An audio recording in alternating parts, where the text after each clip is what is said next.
કે જે આ મુખ્ય આરોપી છે રાહુલ ઘનશ્યામભાઈ સોની એના સસરા થાય છે.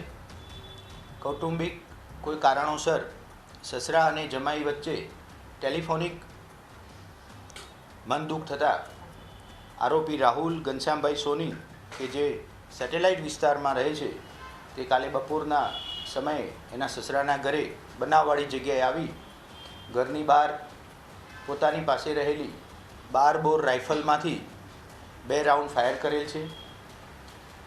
પોલીસ પહોંચતા જ આરોપી રાહુલ ત્યાંથી મળી આવેલ. આરોપી રાહુલ અને એના પત્ની મયુરીબેન વચ્ચે કોઈપણ જાતનું ઘર કંકાસ ચાલતો હતો. એ દરમિયાન એમના સસરા દ્વારા સમજાવટ બાબતે ટેલિફોનિક વાત થતાં આરોપી રાહુલને મનદુખ થયેલ અને એ એમના સસરાના ઘરે બનાવવાળી જગ્યાએ આવી અને ઘરની બહાર હવામાં ફાયરિંગ કરેલાનું પ્રાથમિક દ્રષ્ટિએ પોલીસ તપાસમાં બહાર આવેલું છે. શરૂઆતની પ્રાથમિક તપાસમાં ફરિયાદી પાસેથી જે વિગતો મળેલ છે એ મુજબ એના પત્ની પિયરમાં નહોતા આવેલા.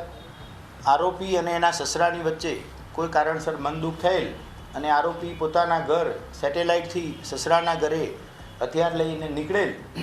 આ વાતની એમની પત્ની મયુરબેનને જાણ થતાં તેઓ પણ તરત એમની પાછળ પોતાના પિયરમાં આવી ગયેલા હતા.